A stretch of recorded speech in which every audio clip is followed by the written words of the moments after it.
Yeah, it's good. Yeah. Great. So we've been talking about a lot of different things, but you know, the idea of you guys teaming up to do something sounds very exciting. You know, the project you guys have going on is exciting to see. It's called what? Champions Corner? Yes. You want to kind of tell the audience a little bit about it? Well, pretty much it's going to be about, as you know, people that experience life, like me and Mike, and we'll talk about pretty much mentorships and what mentorship meant to us, and what it's going to mean to our future. Without mentorship, pretty much you're going to be finished. You're not going to be of any kind of use. Without mentorship, myself. If I describe myself, I would describe myself as just the worst of the worst, just at the bottom of the bat. Had no idea, had no intentions of having a healthy, good future. And then I met this old Italian man named Costi Amato, and he changed my whole way of thinking. And if it wasn't for him, I wouldn't be here talking to you guys. He made me believe that I was the greatest ever lived. Mike, who else was it outside of him? Did you have a couple men like that in your life that played a big role? Ain't nobody plays a bigger role than him. Wow. Like No. the differentiator, it's not even close. No, not even. Wow. Oh, please, close. They're not in the same race. Wow. He's just on the field by himself. One of my favorite things we talked about last time was about your relationship with Cuss. And, you know, the two of you, the reason why I'm excited about this project you guys have is because the background to go from there, you know, and to experience what you've experienced in your life, both of you are also in New York. So, Yeah. you know, it doesn't get rougher than the streets you guys came up to be where you are today. Mike, how important of a role does a strong man play in a boy's life when he's trying to find himself? Well, you know, you have to think about what perception of a strong man. He could be a strong man in a criminal perspective, in the illegal perspective. And that could be the strongest identity that he sees. And so he can go off in that level of crime as well. But it's all about, and when I say that, even these people in crime, they're great men. I won't say they're all good men, but they're great men. And so if we could really concentrate on doing the best we can from our perspective of being a good man and transform that into other children, other young boys, that would be a start. Michael, you're seeing right now messages on YouTube go viral where it's grown men like Jordan Peterson talk about what it is to be a man, or even Andrew Tate's talking to young boys. Mm-hmm. There seems to be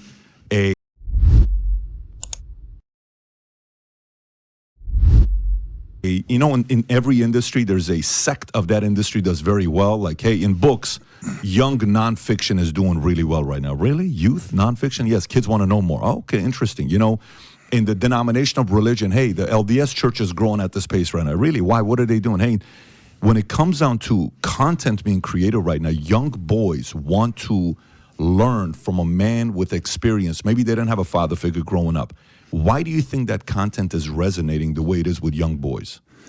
Because of the fact that, you know, there's an effort to demean what a real man is today in life. I see it that way anyhow.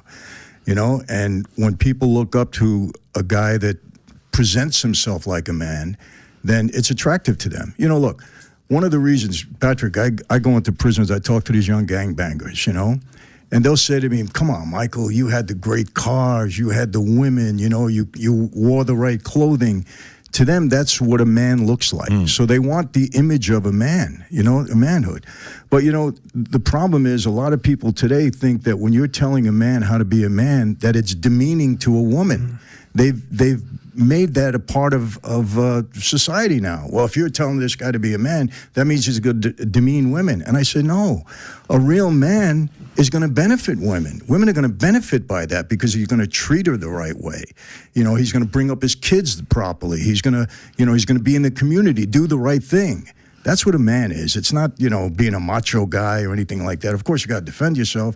A man protects his women, of course. But, you know, there's just, the idea of a man has been changed today.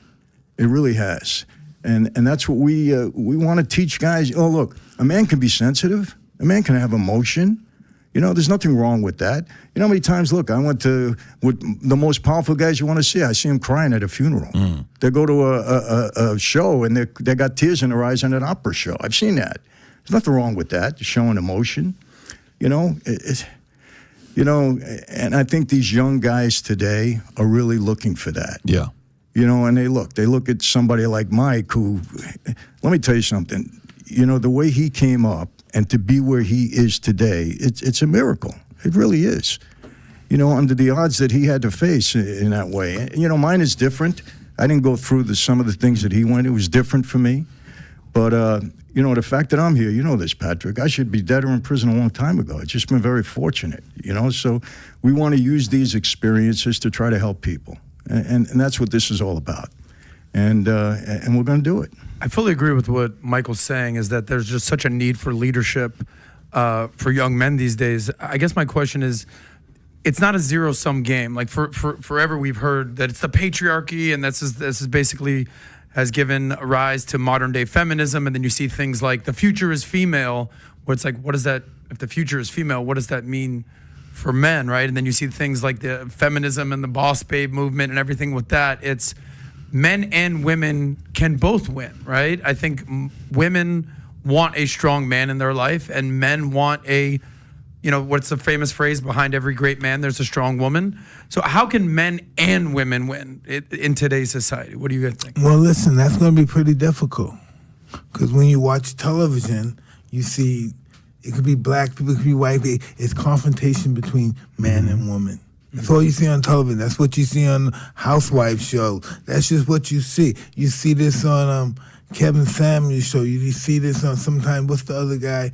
Andrew Tate. It's just confrontation. Confrontation sells. And we're not going to stop this confrontation. This is going to become an era so we can continue to make money off of people's pain. So whether it's Republicans and Democrats, whether it's blacks and whites, whether it's men and women, it's just going to constantly be doubling down on this against each other. If you want to see the future of a country, look at his advertisement. What does it advertise? Damn.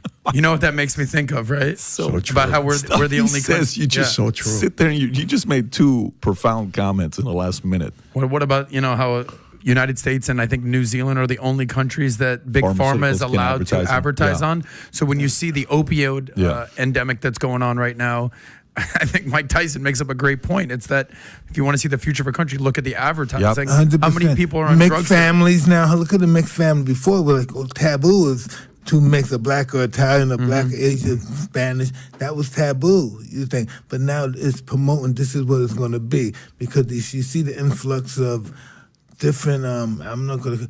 Immigrants coming in the country, and they're showing you this is what it's going to look at. And they're preparing us. They put it in the televisions or movies, you know, and that's what we're preparing for. Because people know, the society knows that runs the place. Americans, black, white, Asian, they don't take kindly to immigrants. We just don't. I don't know why. Because when the Irish was here, like in the 1800s, and when the Irish came, they were called real Americans, but when the Irish came from Ireland, they crushed them. They made them the enemy. How can you do that? That means if I came from Africa, they made these guys the enemy. So they could take advantage of them and rob them. So they made these guys, you know, not to have any feelings. Somewhat like slaves, yeah. And that's human nature. What other advertisements you see on TV that are shocking to you? Like, that's a profound statement you said. If you want to see a future of a country, look at the advertising. What else do you see on TV? Well, some things I'd rather not talk about. Okay. You know, that, it's just interesting. You know, it's just what it is, I guess.